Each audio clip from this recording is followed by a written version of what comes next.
या देवी सर्वभूतेषु मां शक्तिरूपेण संस्थिता नमस्तस्यै नमस्तस्यै नमस्तस्यै नमो नमः। जय माता दी। प्रिय भक्तजनों, आप सभी को माघ माह के गुप्त नवरात्रि की हार्दिक शुभकामनाएं। माँ दुर्गा की कृपा आप और आपके समस्त परिवार पर सदैव बनी रहे।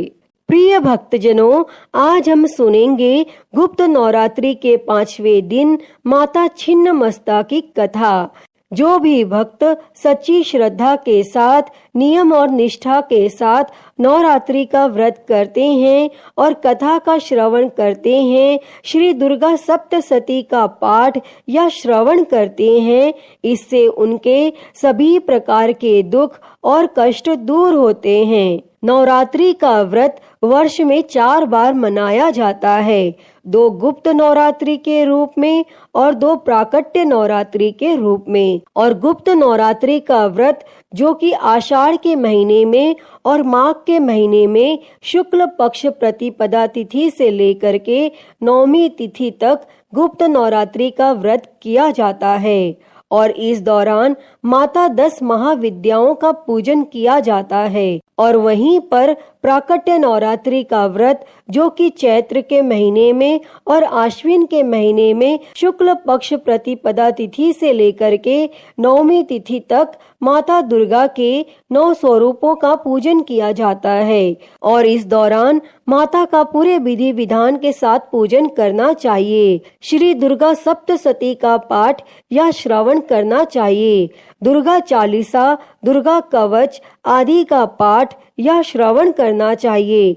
इससे माता अपने भक्तों के ऊपर अति प्रसन्न होती हैं और अपनी कृपा प्रदान करती हैं। तो प्रिय भक्तजनों, आइए अब सुनते हैं गुप्त नवरात्रि के 5वें दिन माता छिन्नमस्ता की कथा। तो आप सभी भक्तजन बड़ी ही श्रद्धा और ध्यान पूर्वक प्रसन्न चित्त मन से माता छिन्नमस्ता की कथा को सुनिए। तो सभी प्रेम से बोलिए, माता छिन्नमस्ता की जय, 10 महाविद्या माता की जय, सर्व देवी देवता की जय। कथा के अनुसार माता छिन्नमस्ता का स्वरूप जो कि अत्यंत ही भीषण है, यह माँ का उग्र रूप है।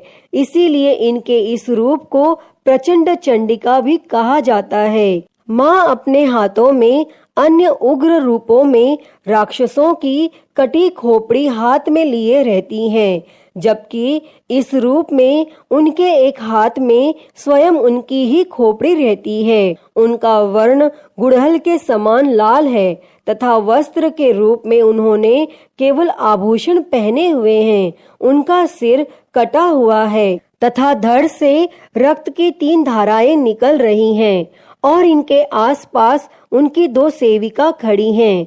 रक्त की 3 धाराएं दोनों सेविकाओं के मुख में जा रही हैं, जबकि एक धारा उनके स्वयं के मुख में जा रही है। और गले में उन्होंने राक्षस की खोपड़ियों की माला पहन रखी है और कटे हुए सिर पर उन्होंने एक मुकुट पहना हुआ है, जिसके 3 नेत्र हैं। माँ के 2 हाथ हैं, जिनमें से एक में खड़क तथा दूसरे में अपना ही कटा हुआ सिर पकड़ रखा है। और माँ ने कमरबंद के रूप में भी राक्षस की खोपड़ियों को बांधा हुआ है। माँ छिन्नमस्ता की पूजा करने से मनुष्य न केवल अपनी यौन ऊर्जा को नियंत्रित कर सकते हैं, बल्कि आध्यात्मिक ऊर्जा को भी बढ़ा सकते हैं।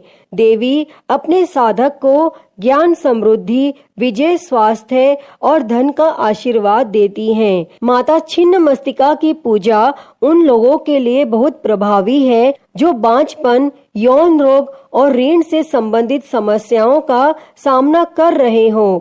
माँ छिन्नमस्तिका की पूजा व्यवसायिक हानि से उबरने में भी मदद करती है। माता छिन्नमस्तिका की पूजा से समृद्धि, स्थिरता और लंबे जीवन के साथ साथ और भी अनगिनत लाभ होते हैं। पौराणिक कथा के अनुसार एक समय की बात है, माँ भगवती अपनी ही सहचरियों के साथ मंदाकिनी नदी में स्नान कर रही थी। उसी समय माता की सहचरियों को तीव्र गति से भूख लगी और बढ़ती भूख की पीड़ा के चलते माता की दोनों सहचरियों का चेहरा मलिन पड़ गया और इस दौरान माता की सहचरियों ने उनसे भोजन की व्यवस्था करने की याचना की। तब सहचरियों की याचना को सुनकर माता ने कहा कि सखियों, आप थोड़ा धैर्य धरो, स्नान के पश्चात आपके भोजन की व्यवस्था की जाएगी। लेकिन तेज भूख लगने के चलते माता की दोनों सहचरियों ने फिर से उनसे तत्काल भोजन प्रबंध करने की याचना की और इस दौरान माता भगवती ने तत्काल अपने खड्ग से अपना ही सिर काट लिया और तत्क्षण माँ भगवती का कटा सिर उनके बाएं हाथ में आ गिरा और इससे रक्त की 3 धाराएं निकली और 2 धाराओं से सहचरियां आहार ग्रहण करने लगी और वहीं तीसरी रक्त धारा से माँ स्वयं रक्तपान करने लगी। और बताया जाता है कि उसी समय माँ छिन्नमस्तिका का प्रादुर्भाव हुआ था। अतः हे माँ छिन्नमस्तिका, इस कथा को कहते, सुनते और हुंकारा भरते सभी पर अपनी कृपा बनाए रखना, सभी के कष्टों को दूर कर सुख और समृद्धि प्रदान करना। तो सभी प्रेम से बोलिए, माता छिन्नमस्ता की जय, 9 दुर्गा देवी की जय, 10 महाविद्या माता की जय, सर्व देवी देवता की जय। प्रिय भक्तजनों, तो मैं उम्मीद करती हूँ कि आपको आज की ये कथा पसंद आई होगी और अगर वीडियो अच्छी लगी हो तो इसे लाइक करें, ज्यादा से ज्यादा शेयर करें और कमेंट बॉक्स में माता छिन्नमस्ता की जय लिखना ना भूलें और हरिहर भक्ति चैनल को सब्सक्राइब कर नोटिफिकेशन बेल को जरूर ऑन कर लें। हर हर महादेव। धन्यवाद।